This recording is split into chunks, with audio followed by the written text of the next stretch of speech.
और ये आपका आज हम बेसिकली बात करेंगे सेक्शन 5 इंडियन एविडेंस एक्ट पर है। सेक्शन 5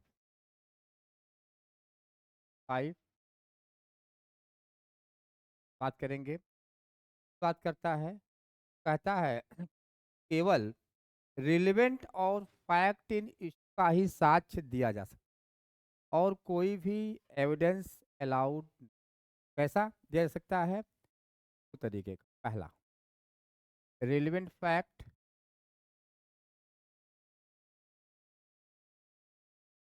फैक्ट, और दूसरा है fact in issue. Fact in issue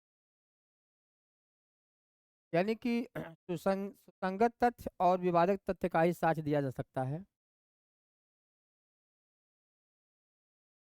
आप लोग थोड़ा लेट ज्वाइन करते हैं, टाइम ज्वाइन कर लेना चाहिए। बार बार ज्वाइन करेंगे तो इसमें रह जाएंगे, इसलिए 5 मिनट के अंदर सभी लोग ज्वाइन कर लिया करिए।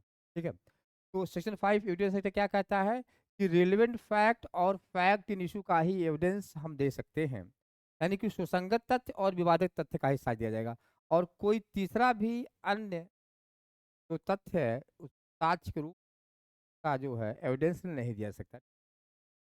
अब इसी पर एक क्वेश्चन मुझे आपको बताना है जो डिस्कस भी हुआ था कि जो रिलेवेंसी है और जो एडमिसिबिलिटी है दोनों का क्या संबंध, what is the relation of the relevancy and admissibility, both are very important. दोनों क्या हैं, दोनों सिनोनिमस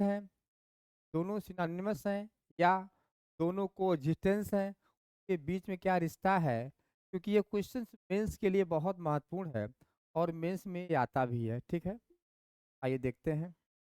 पर क्वेश्चन है, सबसे पहले आप देखिए, आपको देखना है कि रिलेवेंसी क्या होती है। रिलेवेंसी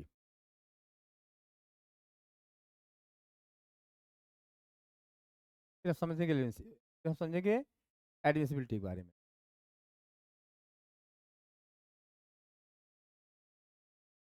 आपको आपने समझा भी था कि रेलेवेंसी इज नॉट डिफाइंड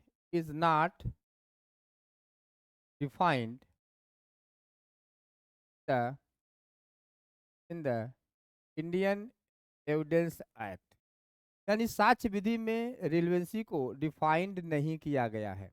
पहली बात ध्यान दीजिएगा। ठीक है, लेकिन रिलेवेंसी का मतलब यह समझा जाता है कि यह, हाँ, रिलेवेंट फैक्ट को डिफाइन किया गया। रिलेवेंट फैक्ट क्या होता है, आपको रिलेवेंट फैक्ट के बारे में पता ही है कि रिलेवेंट फैक्ट ऐसा फैक्ट होता है जो चैप्टर 2 में किसी न किसी फैक्ट से क्या होता है, कनेक्टेड होता है। ऐसे फैक्ट को रिलेवेंट फैक्ट कहते हैं।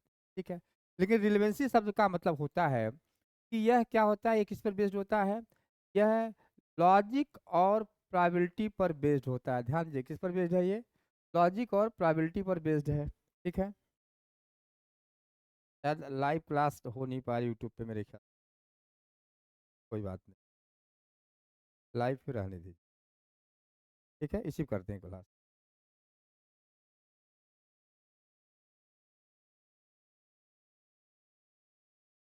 ज्वाइन करते रहे, अब आगे से जो 5 मिनट अंदर नहीं है ज्वाइनिंग नहीं हो पाएगा। हाँ, जरा आप लोग एक चेक करिए, मैसेज करिए कि लाइव में शो कर नहीं कर रहा है। लाइव में कोई भी एक मैसेज करिए दे करके, यूट्यूब से लाइव दिख रहा नहीं दिख रहा है, जा चेक करिए।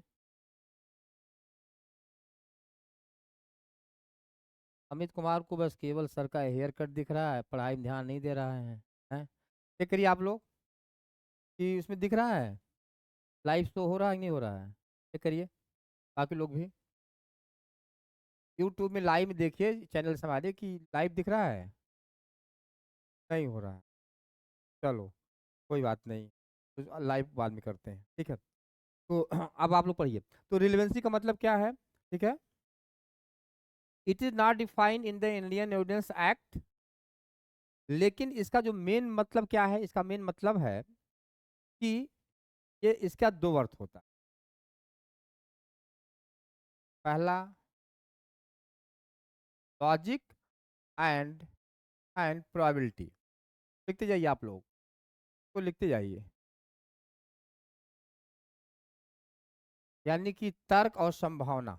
देखिए, तर्क और संभावना, इन दोनों बातों के आधार पर हम क्या करते हैं, हम क्या करते हैं, रिलेवेंसी को, ठीक है। यानी कि दो बातें हो गई, क्या है, लॉजिक, लॉजिक आपने दिया और ये, लेकिन ये भी जो है दो तरीके की होती है, रिलेवेंसी भी देखा जाए तो दो तरीके से होती है, क्या, एक तार्किक सुसंगति और एक विधिक सुसंगति, यानी कि लॉजिक, लॉजिकल रिलेवेंसी,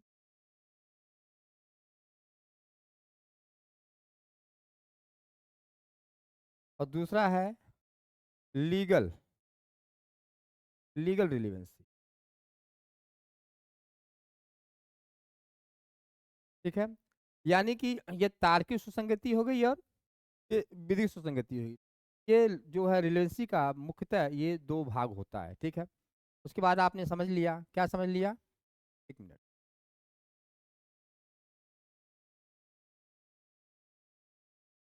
आप लोग तो नोट करते रहिए।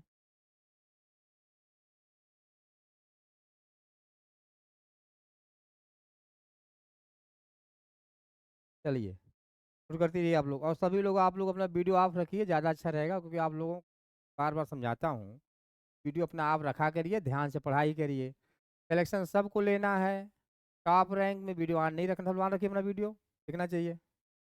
आप लोग मजाक करते हैं, पर अमित कुमार तुम भी ऑन रखो, मैसेज करते हो इधर उधर का फालतू का, ऑन रखो सब लोग, पढ़ाई तो पढ़ लो, हंसने के दिन बहुत आएंगे, पढ़ लो थोड़ा दिन, ठीक है। क्या है, लॉजिकल, लॉजिकल रिलेवेंसी और लीगल रिलेवेंसी, ये क्या होता है, लॉजिकल रिलेवेंसी और लीगल रिलेवेंसी क्या होती है। लॉजिकल रिलेवेंसी मतलब होता है कि वो लॉजिक पर बेस्ड रहेगा, रिलेवेंट रहेगा, लेकिन वो एडमिसिबल नहीं रहेगा, क्यों, क्योंकि किसी भी फैक्ट को एडमिसिबल होने के लिए क्या होना चाहिए, लीगली जो है एडमिसिबल होना चाहिए, ठीक है। तो ये जो आपने देखा है, ये बेसिकली सेक्शन 5 की बात कर रहा है। और लीगल रिलेवेंसी जो होती है किस पर बेस्ड होती है, इसी को क्या बोलते हैं, इसी को हम बोलते हैं एडमिसिबिलिटी, क्या बोलते हैं, एडमिसिबिलिटी।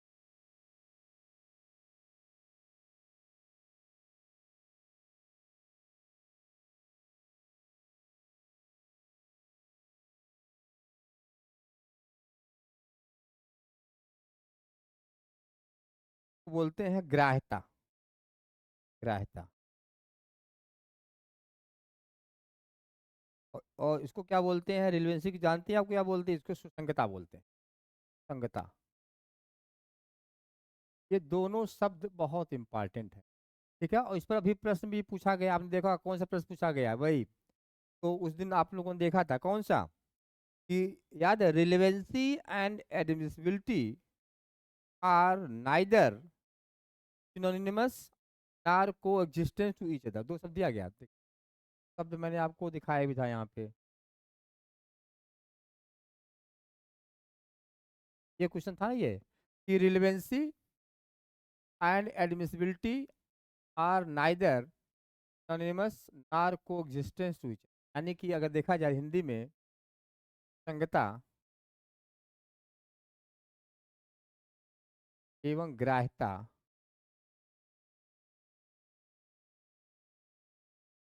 ग्राह्यता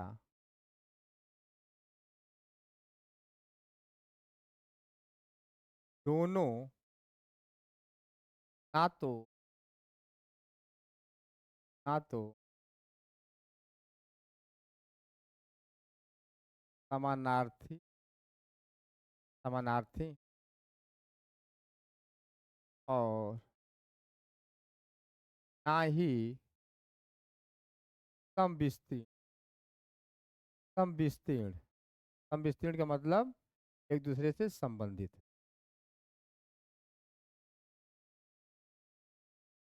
बहुत महत्वपूर्ण प्रश्न, तो आप ये करीब,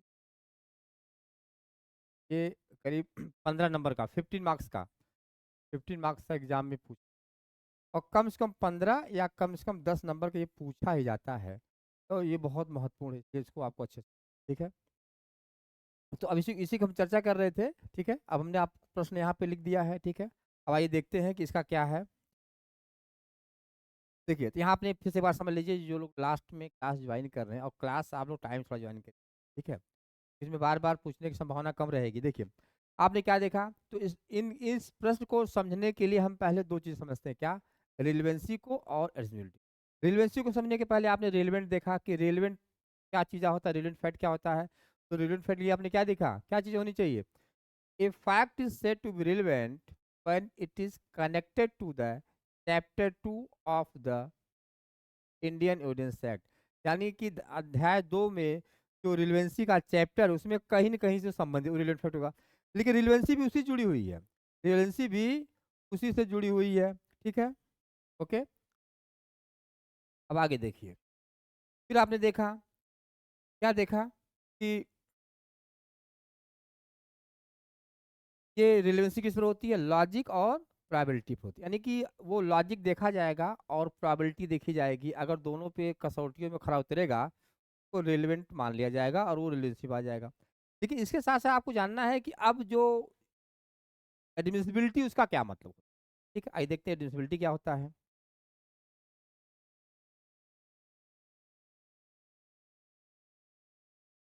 एडमिसिबिलिटी क्या होता है?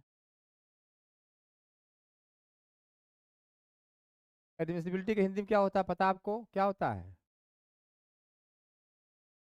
हाँ, इसको बोलते हैं ग्राह्यता। हाँ दीजिए। Admissibility is based on strict rule of law. Strict of law, यानी कि जो ग्राह्यता है वो विधि के कठोर नियमों पर आधारित है। करते रहिए, विधि के कठोर नियमों पर आधारित होती है। ठीक है, ये विधि के कठोर नियमों पर आधारित होती है।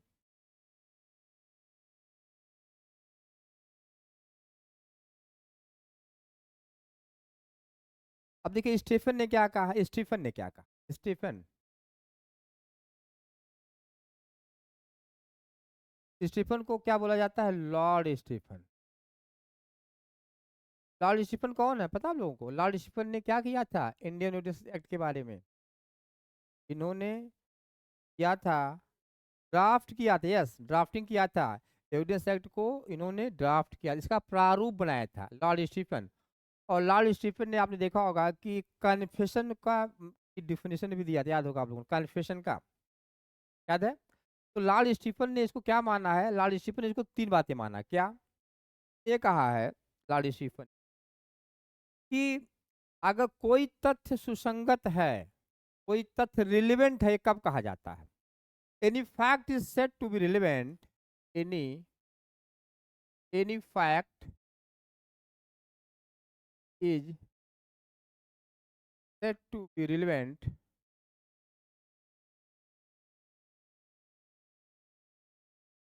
यानी कि कोई तथ्य सुसंगत तब कहा जाता है जब दूसरे तथ्य के साथ, any fact is said to be relevant when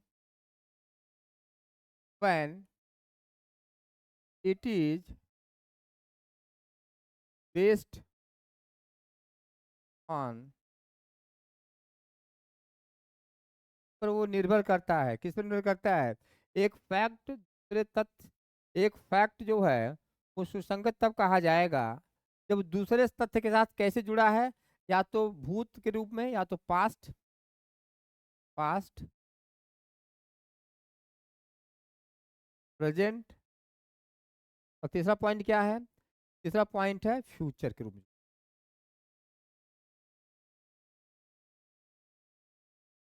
यानी कि any fact is said to be relevant when it is based on the when the past, present or future of any other fact, any other fact,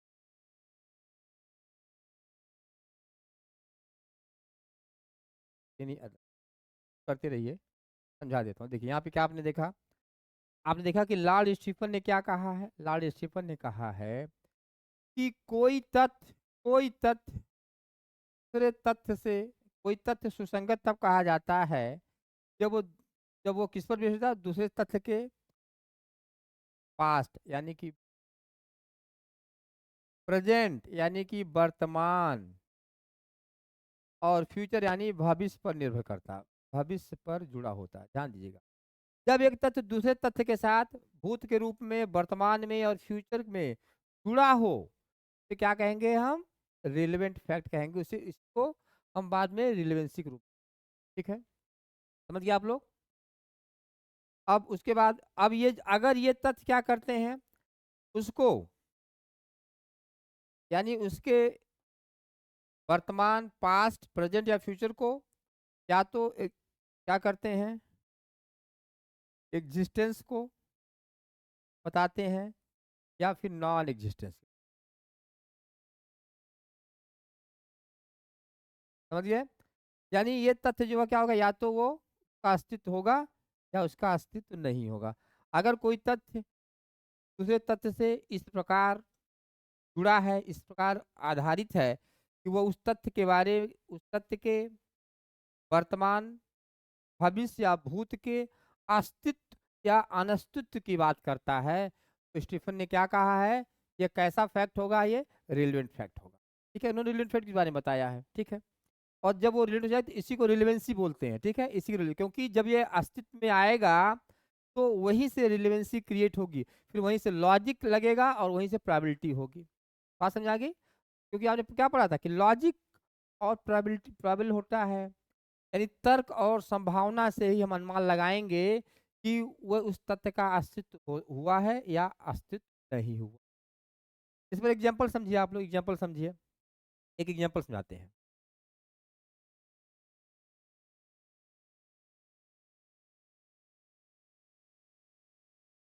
simple simple देखिए, अब जैसे आपने इसमें आपने 5 से 55 पढ़ेंगे, आपको पता है कि 5 से 55 क्या है, ये रिलेवेंट फैक्ट की बात। उसके बाद की जो तथ्य हैं वो किसकी बात करते हैं, वो एडमिसिबिलिटी की बात करते हैं। ध्यान दीजिएगा, from section 5 to 55 those facts are based on the relevant fact, and onwards 55 that is admissibility होती है। अब यहाँ एग्जाम्पल समझिए, जैसे आपको एग्जाम्पल समझाते हैं, यहाँ पे क्या है, जैसे मान लीजिए यक्स, यक्स जो है क्या है, बहुत तेजी से जा रहा है, बहुत फास्ट स्पीड से चल रहा है, बहुत फास्ट स्पीड क्या कर रहा है, दौड़ रहा है। ठीक है, संजोग से है, उधर से उधर से एक पुलिस की जीप आती है, हो सकता है किसी चोर का पीछा करते हुए। तो यहाँ पे आप एक लॉजिक लगा सकते हैं, या जिन व्यक्तियों ने नहीं देखा लॉजिक लगा सकते कि हो सकता है पुलिस उस व्यक्ति का पीछा कर रही, तो अननोन पर्सन है, the person who are unknown can presume that X is running because of police is following, उसका पीछा कर रही है। तो अब यहाँ पे आप देखिए, एक चीज समझिए, यहाँ पे क्या देखा आपने, अब अगर इस आधार को जोड़ा जाएगा तो पता चल सकता है कि हो सकता है कि उस व्यक्ति का उस अपराध से कहीं न कहीं लेना देना हो, तभी तो भाग रहा है ना। तो यहाँ पे एग्जिस्टेंस की बात हो रही है। ठीक है, तो अब अगर ऐसी भाग रही है, अगर वो भाग रहा है, तो हो सकता है अपराध के एग्जिस्टेंस होने की संभावना हो, या क्योंकि लॉजिक कह रहा है कि जो व्यक्ति पुलिस को देख के भागता है, किन परिस्थितियों में भाग रहा है वो अलग बात है, लेकिन जो व्यक्ति पुलिस को देख के भाग रहा है, हो सकता है, लॉजिक यही कहता है, या तो वह अपराधी है या अपराध से जुड़ा हुआ है। बात समझे लो, अपराधी है या अपराध से जुड़ा हुआ है। ये अलग बात है कि वो दौड़ रहा, हो सकता है नॉर्मली एक्सरसाइज कर रहा हो या नॉर्मली किसी और काम से जा रहा हो, लेकिन जुड़ाव कैसे हो रहा है, समझ आ रहा नहीं आ रहा। तो इस पर ये इसके एग्जिस्टेंस और नॉन एग्जिस्टेंस की बात करते हैं, किसमें, पास्ट, प्रेजेंट या फ्यूचर। बात को ने कहा है कि क्या है, यह रिलेवेंट हो जाएगा और इसे रिलेवेंसी माना जाएगा, क्योंकि रिलेवेंसी दो बातों बेस्ड है, लॉजिक और प्रोबेबिलिटी पर बेस्ड। Clear point? ठीक है, अब एडमिसिबिलिटी की मैं बात कर रहा हूँ, आइए एडमिसिबिलिटी पे आ जाइए।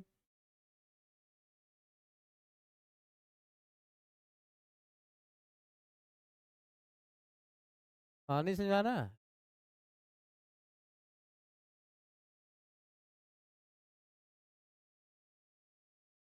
हाँ, नहीं, अभी आएगा, अभी 3 4 एग्जाम्पल देंगे, अभी जरूरी नहीं, अभी जो रिलेवेंट होगा वो एडमिसिबल हो सकता है।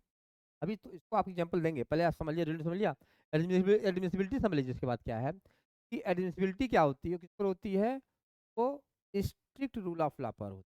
मतलब उसमें विधि दी रहेगी, उसमें न्यायालय को भी कोई डिस्क्रिशन पावर नहीं दी गई है।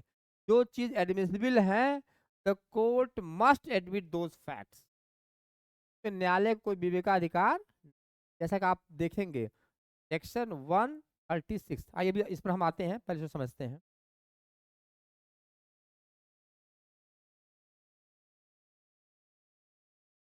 हमने बीच में समझा दिया स्टीफन का थोड़ा सा, एक अगर ये आता है तो समझ में आ जाएगी। ये क्या है, ये क्या है, स्ट्रिक्ट रूल ऑफ लॉ पर है। अभी भी कोई ज्वाइन कर रहा है? कौन ज्वाइन कर, रहने दो, मत ज्वाइन कर। तो लेट रहेंगे, नहीं ज्वाइन होगा। हाँ, restrict rule of law, strict rule पर बेस्ड होता है। ये क्या होता है, ये कठोर नियम होते हैं। विधि के नियम कैसे होते हैं बताइए, विधि के नियम कैसे होते हैं, सरल की कठोर? कठोर होते हैं। क्यों कठोर होते हैं, कि जिस व्यक्ति ने चोरी किया है का अपराध अगर साबित, उसे सजा मिलेगी। वहाँ कोई डिस्क्रिप्शन की बात नहीं होती, न्यायालय भी क्या है, बाध्य है सजा देने के लिए। ठीक है, ये कठोर नियम पर होता है। ठीक है, अब जैसे आप देखेंगे, आप आएंगे सेक्शन 136 में, आपने पढ़ा है क्या कहा गया?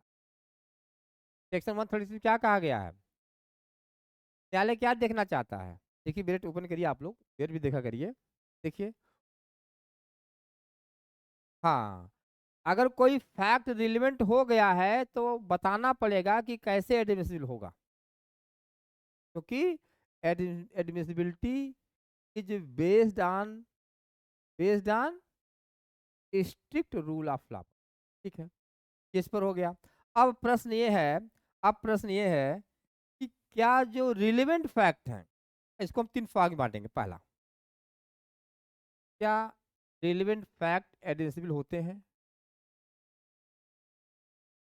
Relevant fact are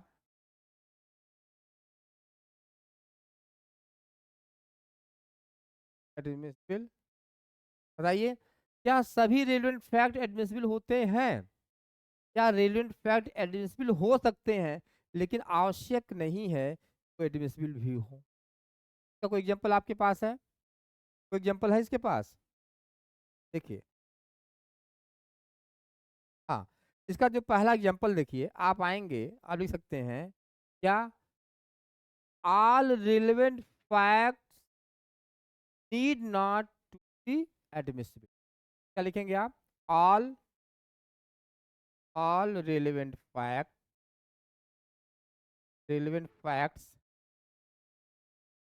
need not need not admissible।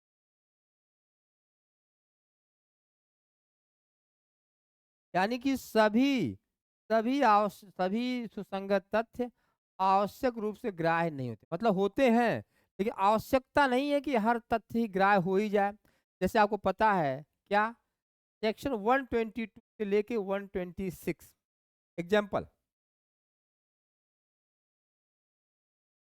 Example section 120 से लेकर के 120, ये किसकी बात करता है बताइए, ये किसकी बात करता है, किसकी बात करता है? हाँ, ध्यान दीजिएगा, आपने 122 पढ़ा है, पति पत्नी के बीच में की गई संसूचनाएं ड्यूरिंग द मैरिटल स्टेटस, यानी कि विवाहिक स्थिति के दौरान पति पत्नी के बीच में जो कम्युनिकेशन होता है, वो क्या होता है, प्रिवेंटेड होता है। क्यों होता है? क्योंकि पति और पत्नी के बीच में विश्वास क्रिएट होता है। अगर पति या पत्नी को किसी एक को भी उनको कंपेल किया जाए, नहीं तुम बताओ कि आपके पति ने क्या कहा था, पत्नी से कहा जाए, पति से कहा जाएगा आपकी पत्नी ने क्या कहा था, तो ये सेक्शन 120 का जो ऑब्जेक्ट है, जो पर्पज है, उसका क्या होगा, वायलेशन होगा। ठीक है, तो 122 जो संसूचनाएं हैं, प्रिविलेजेस हैं, और 126 आप देखेंगे, 122 23 सब कुछ है, 126 जो क्या होता है, ये प्रोफेशनल कम्युनिकेशन की बात करते हैं कि प्रोफेशनल कम्युनिकेशन क्या होता है। आप देखिए इसमें, आपने देखा देखा क्या, एक जो क्लाइंट होता है, क्लाइंट, क्लाइंट की हिंदी पता आप लोगों को, पता ही होगा क्लाइंट किसे कहते हैं, क्या हिंदी उसकी है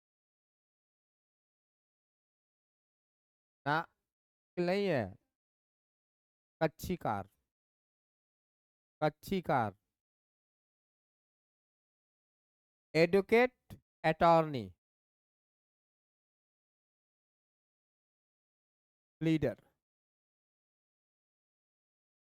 बैरिस्टर। अब ये लोग क्या हैं, ये लोग वकील ही तो हैं। अब एक client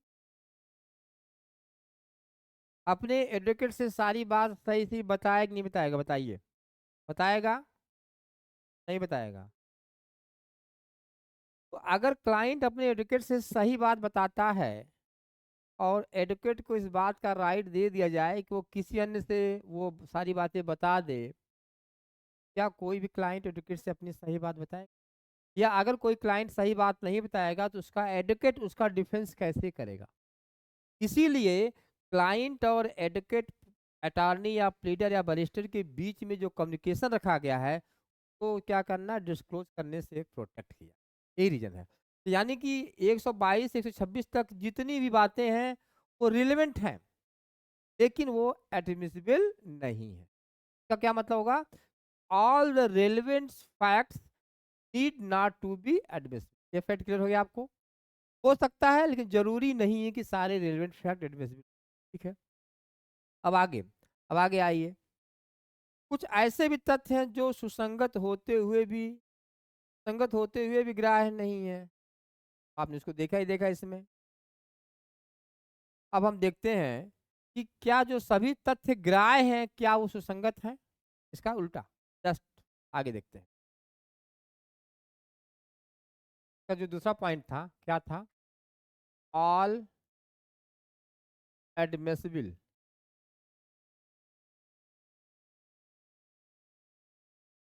all admissible facts are generally, generally relevant but not,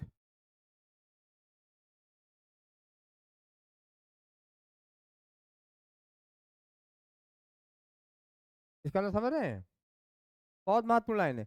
जो एडमिसिबल होंगे वो आवश्यक रहते हैं, लगभग लगभग क्या होते हैं वो, रिलेवेंट होते हैं।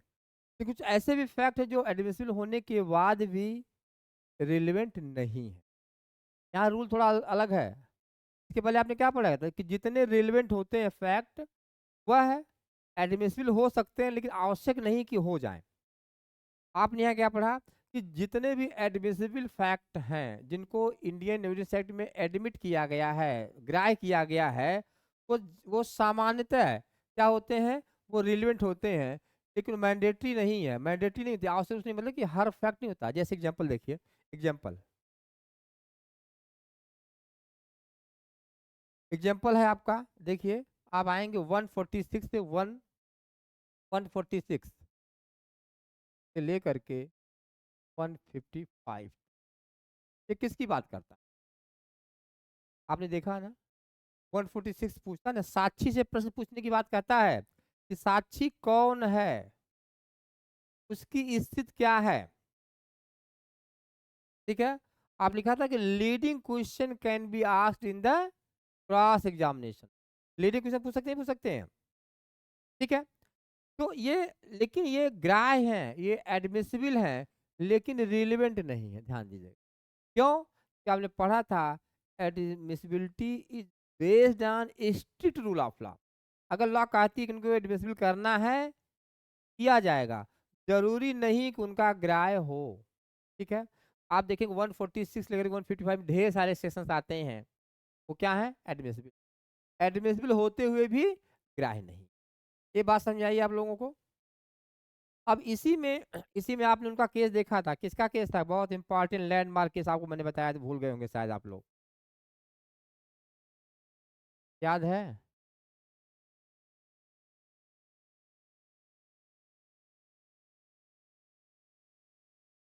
राम बिहारी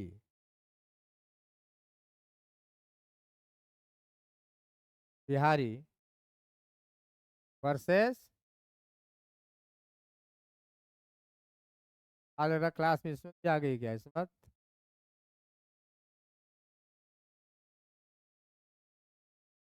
अब बिहार, ईयर कब का है?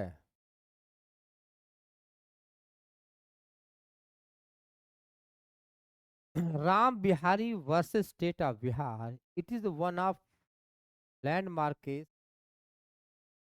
केस तो कम ही है लेकिन सबसे इम्पोर्टेंट है। इसमें भी यही बात कहा गया, जस्टिस कादिर, बहुत महत्वपूर्ण जस्टिस, जस्टिस कादिर,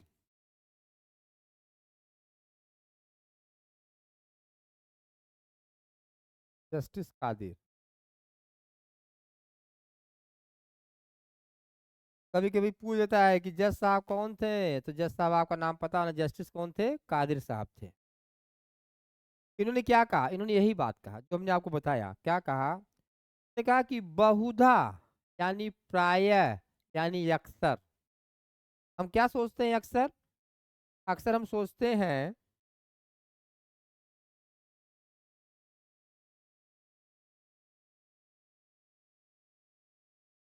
हाँ, अक्सर हम सोचते हैं कि सुसंगता और ग्राह्यता दोनों एक ही है।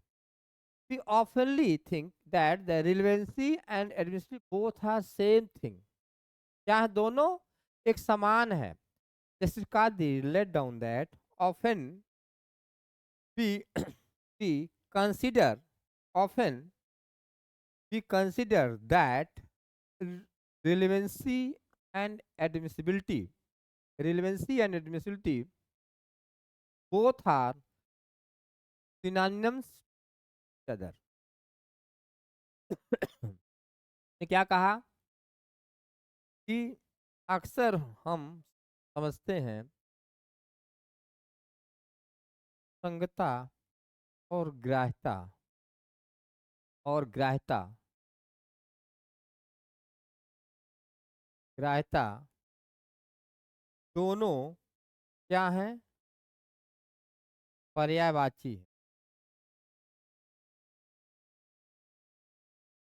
पर्यायवाची। Often we consider that relevancy and admissibility both are synonyms, but but किंतु स्थिति भिन्न है, but its legal status is different, किंतु इसकी विधिक स्थिति भिन्न है, but its legal status is different, but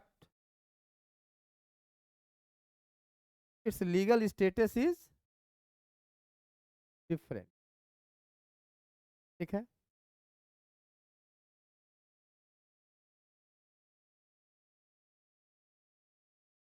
ठीक है, सारी बातें आपको, यानी सुसंगता और ग्राह्यता दोनों पर्यायवाची हैं, लेकिन इनकी विधिक स्थिति क्या है, भिन्न है। हम समझते हैं, जैसे आप देखिए, अगर कोई एक सामान्य व्यक्ति है, उसको किडनैपिंग एब्डक्शन में,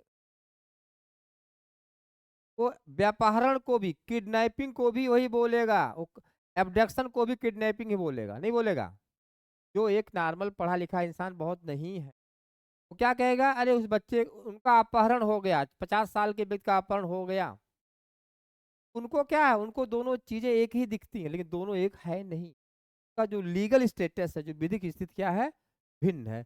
ये इसी बात पे कहा गया था। ठीक है, अब लिख लिया, अब लिख डालिए, ऐसा हो सकता है, ऐसा हो सकता है कि जो सुसंगत हो, ऐसा हो सकता है कि जो सुसंगत है वह ग्राह्य ना हो, वह ग्राह्य ना हो।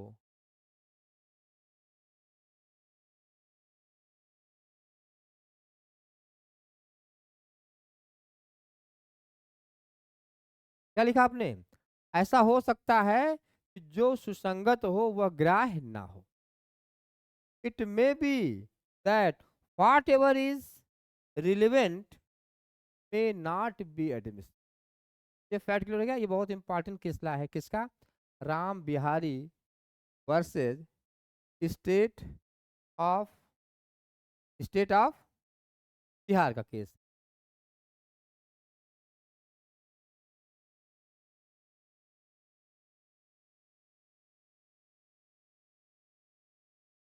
ठीक है, आपने देख लिया ना इस चीज को। तो सुसंगता और ग्राह्यता, ये आपको ये प्रश्न लिखने का आएगा। अब आपको ये समझ आया कि रिलेवेंसी एडमिसिबिलिटी क्या है, दोनों अलग अलग चीजें, पर्यायवाची नहीं है, सिनोनिम्स नहीं है, और ना ही उनका कोएग्जिस्टेंस है। अब इनको थोड़ा सा अंतर लिख डालिए कि दोनों में डिफरेंस क्या है। ठीक है, लिख डालिए कि रिलेवेंसी और एडमिसिबिलिटी में दोनों में डिफरेंस क्या है। ठीक है, ये सबका लिख लिया आप लोगों ने? अब इसमें लिखना ऐसे ही है, अब एक एक लाइन तो थोड़ी लिखा मिलेगा, लिखवाएं एक लाइन आपको, तो समझ में आ जाए तो जोड़ लीजिए, कनेक्ट कर लीजिए। ठीक है, कितने लोगों ने लिख लिया है जरा वो अपना बता दें। चलिए, वेरी गुड, सभी लोग लिख रहे हैं। लिखने का प्रयास करिए और धीरे धीरे आप इस ढांचे में फिट हो जाएंगे। It is a pigeon hole, बहुत जल्दी आप फिट होने जा होना चाहते हैं ना, फिट नहीं होना चाहते? कितने लोग इस पिजन होल में फिट होना चाहते हैं, बताएं जरा, हाथ उठाएं। They all want to fit in the pigeon hole. Yes, पहले रुपेश का, और बाकी लोग पिजन होल से बाहर जाना चाहते हैं। ठीक है, ये इतना समझ में आया आप लोगों को? अच्छी समझ में आया सारी चीजें? आ गया? अमित कुमार को समझ में आ रहा है नहीं आ रहा? अमित कुमार को तो मेरा बाल ही दिख रहा है, हेयर कट नए स्टाइल का। अब मैं अब मैं कल अगली बार दिन बाल अपना रेड कलर का यहाँ रेड कलर करता हूँ, थोड़ा सा स्ट्रेट कर दूंगा। अरे, जल्दबाजी में कलर नहीं लग पाया, समझना चाहिए, हैं? चलो, ठीक है। तो कहने का मतलब है कि ये बेसिक पॉइंट है। अब हम उसको डिफरेंस दिखाते हैं कि डिफरेंस क्या है। पेज चेंज कर दे। डिफरेंस किसमें? डिफरेंस रिलेवेंसी में। इसको अच्छे बना डालिए, ये एक ही चैप्टर 2 दिन से चल रहा है आप लोग। रिलेवेंसी, इसी को हिंदी में बोलते हैं ग्राह्यता। सॉरी, ग्राह्यता नहीं बोलते हैं, आप लोग बोलेंगे भी नहीं। क्या बोलेंगे इसको?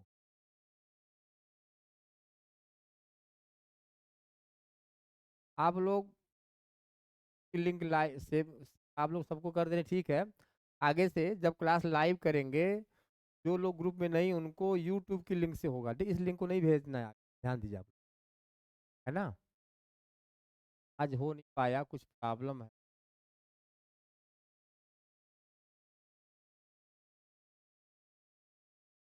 ग्राह्यता,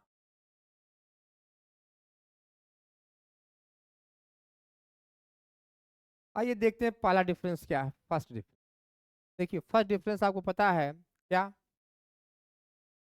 कि ये लॉजिक और प्रोबेबिलिटी पर है। ध्यान दीजिएगा, relevancy is based on logic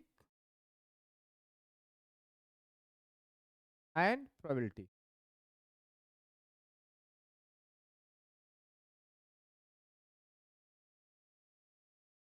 यानी तर्क और संभावना।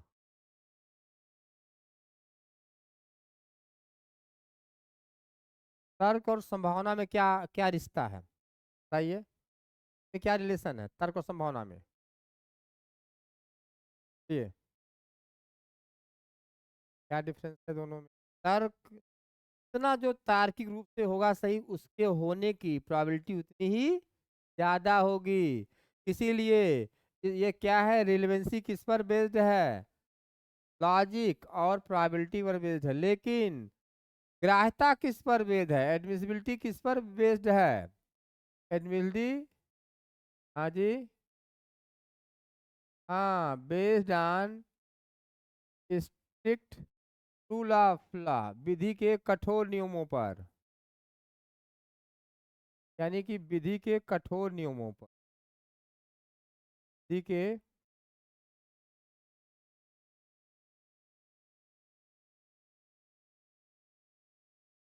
नियमों पर।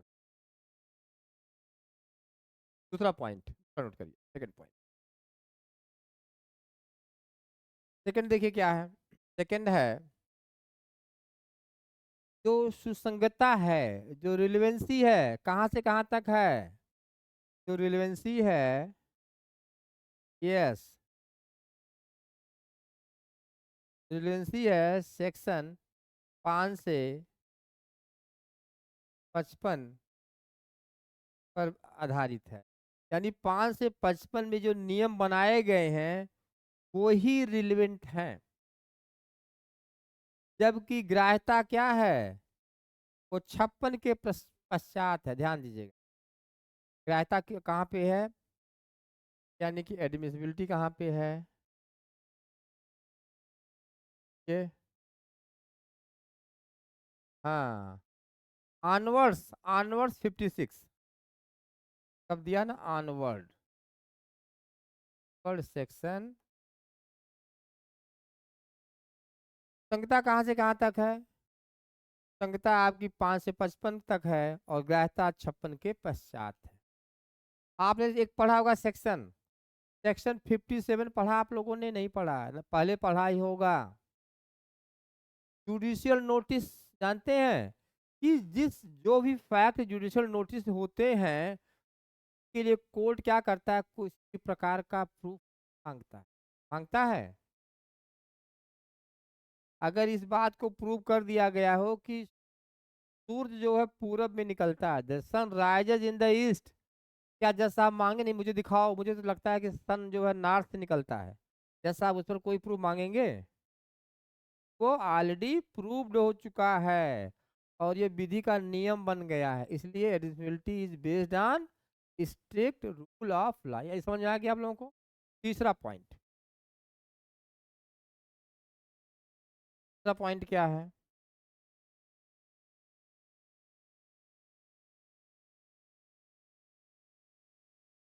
सभी तथ्य जो सुसंगत हैं आवश्यक रूप से ग्राह्य नहीं। ध्यान दीजिए, सभी तथ्य जो सुसंगत हैं आवश्यक रूप से ग्राह्य नहीं। ऑल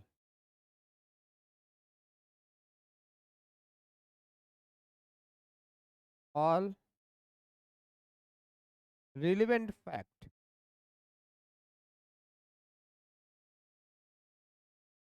ऑल रिलेवेंट फैक्ट्स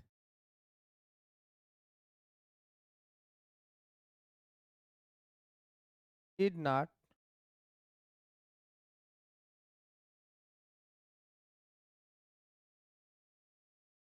एडमिस, यानी जितने तत्व संगत है जरूरी नहीं है कि वो ग्राह्य हों। लेकिन यहाँ पे क्या, हाँ यहाँ पे नियम ये है कि जितने ग्राह्य हैं वो आवश्यक होते हैं कि वो सुसंगत होंगे। अलग बात है कभी कभी कोई तत्व सुसंगत नहीं होता। आप क्या लिखेंगे, आप ऑल एडमिसिबल फैक्ट, यानी सभी ग्राह्य तथ्य, all admissible facts necessarily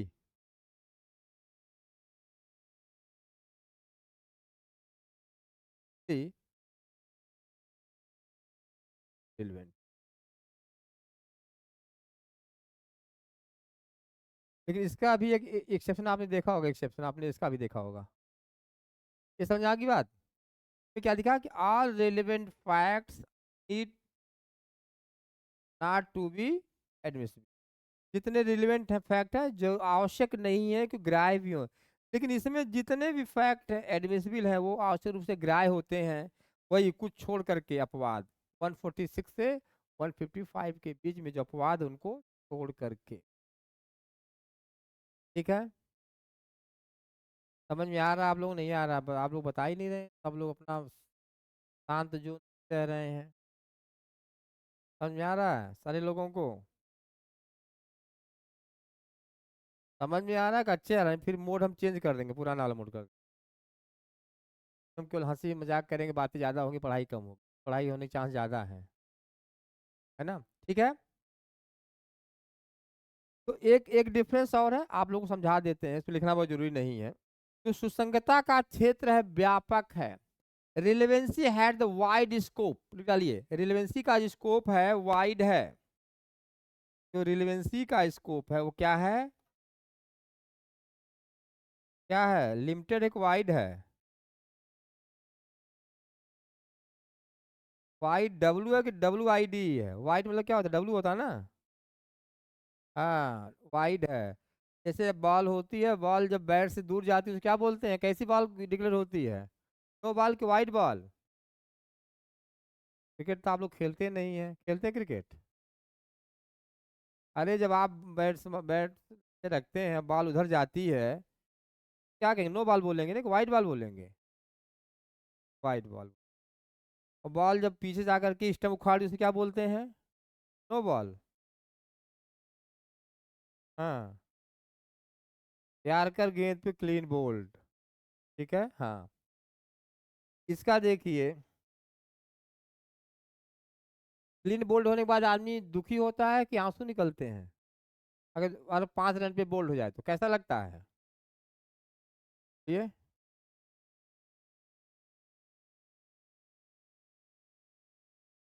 admissibility लिखिए, admissibility as the limited scope, limited सीमित स्कोप, लिमिटेड। ये 4 डिफरेंस हो गया आपका, इस तरह पढ़ना नहीं है।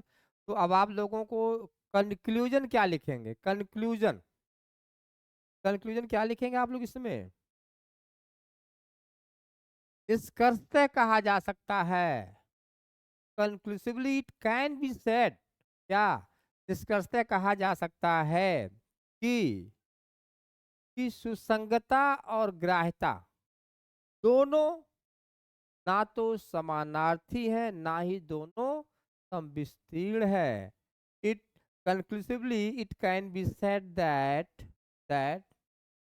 relevancy and admissibility both are neither synonymous nor coexistence to, निष्कर्षतः हम कह सकते हैं संगता और ग्राह्यता दोनों ना तो समानार्थी हैं और ना ही दोनों समविस्तीर्ण हैं, ठीक है, क्योंकि देखिए because of their legal effect is different, क्योंकि उनका विधिक प्रभाव भिन्न भिन्न है, because of their effect legal effect is different, उनका विधिक प्रभाव भिन्न भिन्न है, ठीक है,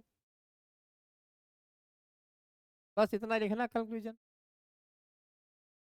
ठीक है।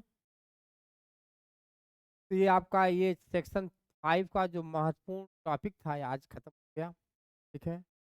और अब आज तो खैर सेक्शन 6 में स्टार्ट नहीं करूँगा, लेकिन कोई बात नहीं, तो लिखवा दिया है, आप लोगों ने अच्छे लिख लिया।